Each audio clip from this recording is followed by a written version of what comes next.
आज हम लोग एकैंथोसिस नाइग्रिगेंस नाम की बीमारी के बारे में बात करेंगे।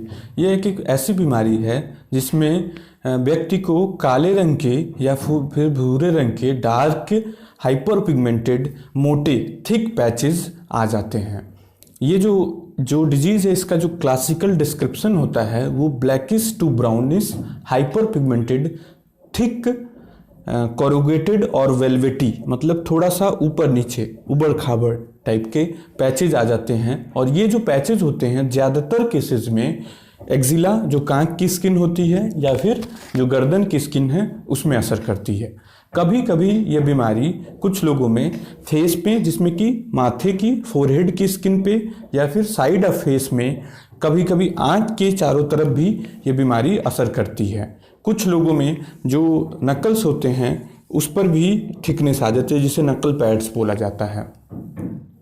यह जो बीमारी होती है अधिकांश लोगों में किसी प्रकार का कोई लक्षण नहीं पैदा करती है। नेक्स्ट प्रश्न जो उठता है कि ये बीमारी होने का कारण क्या है, तो अधिकांश लोगों में ये बीमारी जो होती है ओबेसिटी, मतलब मोटापा, ज़्यादा वजन होने के कारण होती है।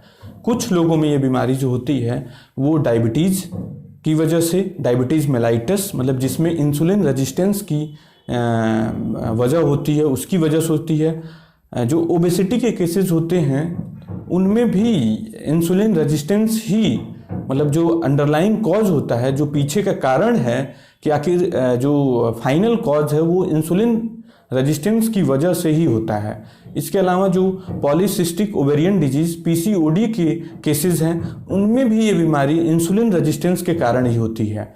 कुछ केसेस में ये बीमारी दवाइयों की वजह से हो सकती है, जिसमें steroids, oral contraceptive pills, niacinamide, protease inhibitor, aripiprazole नाम की इन मेडिसिन की वजह से भी हो सकती है। बहुत ही थोड़े केसेस में, मतलब कि बहुत ही लिमिटेड कुछ परसेंट केसेस में ये बीमारी शरीर के अंदर के कैंसर की वजह से, जिसमें विशेष तरह से स्टमक कैंसर की भी वजह से हो सकती है।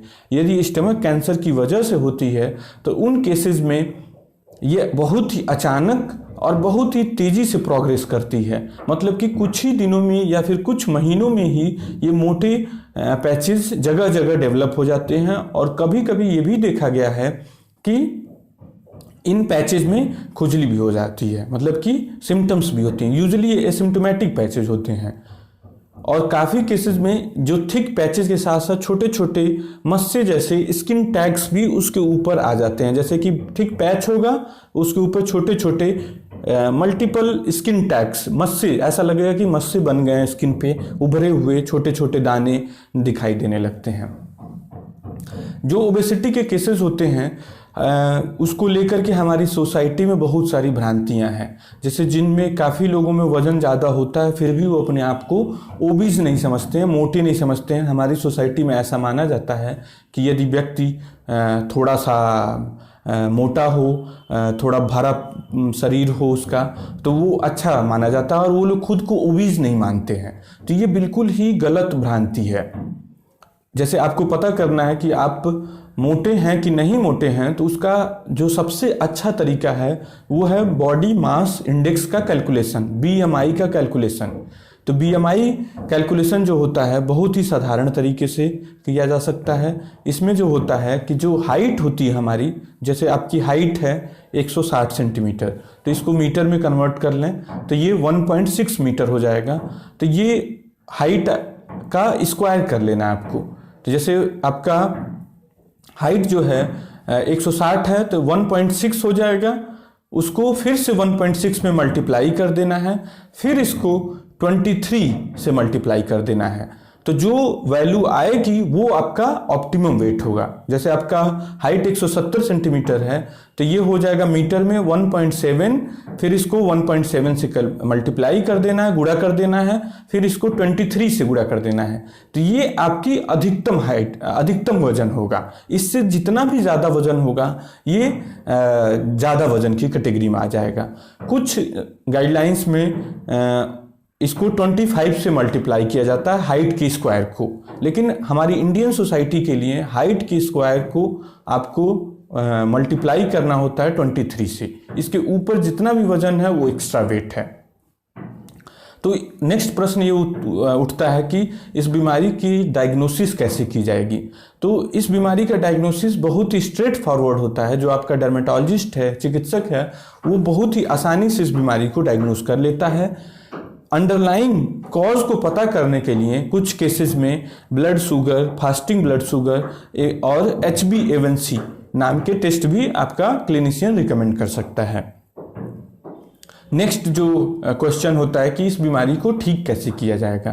तो इस बीमारी को ठीक करने के लिए इसका जो अंडरलाइंग कॉज है, मतलब जिस वजह से ये बीमारी हो रही है, उसके रूट को ही ठीक करने पर इस बीमारी को पूरी तरह से ठीक किया जा सकता है। तो मैक्सिमम केसेस में चूंकि ये ओबेसिटी की वजह से होता है, ज़्यादा वजन की वजह से होता है, तो वेट लॉस करना बहुत ही ज़रूरी पैरामीटर होता है इस बीमारी को ठीक करने के लिए। दूसरी चीज़, यदि आप वेट लॉस नहीं करते हैं और दूसरे दवाइयों के द्वारा, जो कि दवाइयाँ जिसको मैं बाद में डिस्कस करूँगा, उससे ठीक भी हो जाता है, तो यदि आपने वज़न नहीं कम किया तो ये बीमारी फिर से वापस रिपीट हो जाएगी, रिटर्न हो जाएगी।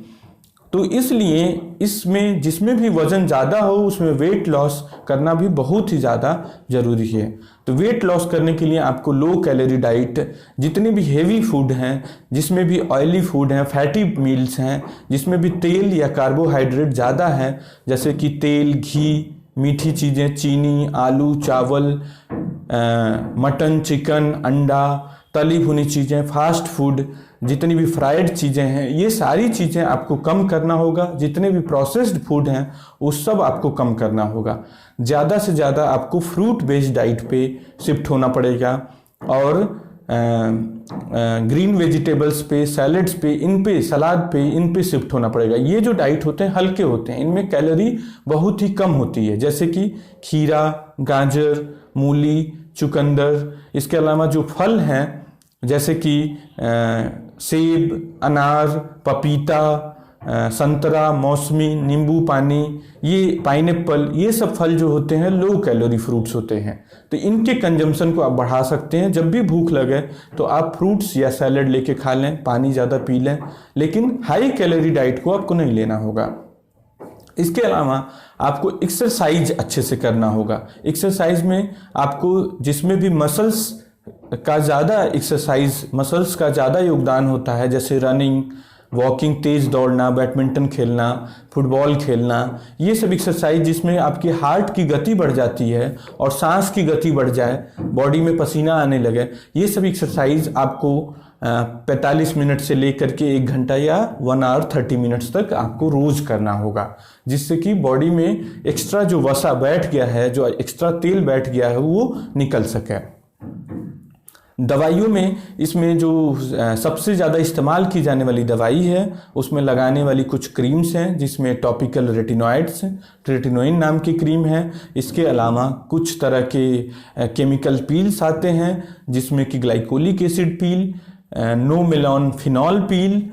इसके अलावा लगाने वाली दवाइयों में ammonium lactate solution, triple combination, जिसमें कई सारी दवाइयों का कॉम्बिनेशन होता है, जिसमें कुछ माइल्ड स्टेरॉइड्स होती हैं, ट्रेटिनोइन होता है, हाइड्रोक्विनोन होता है। ये डिपेंडिंग ऑन कि कितना सीवियरिटी की बीमारी है, उस आधार पर आपका डर्मेटोलॉजिस्ट या चिकित्सक आपको दवाइयाँ देगा। इनमें से कोई भी दवाई खुद से ना लें, ये बिना चिकित्सक के परामर्श के इनमें से कोई भी दवाइयाँ न लें। कुछ केसेस में आपका डॉक्टर आपको मेटफॉर्मिन नाम की दवाई या फिर कुछ आइनोसिटॉल बेस्ड या इस तरह की दवाइयाँ जो कि इंसुलिन रेजिस्टेंस को कम करती हैं, वो दवाइयाँ आपका डॉक्टर दे सकता है। बाज़ार में इस समय अमेज़ॉन, फ्लिपकार्ट पे तमाम तरह की एडवर्टाइजमेंट बेस्ड दवाइयाँ, एकैंथोसिस नाइग्रिकेंस, काले पैचेस को ठीक करने के लिए तमाम दवाइयाँ मौजूद हैं। उन दवाइयों के चक्कर में बिल्कुल भी ना पड़ें।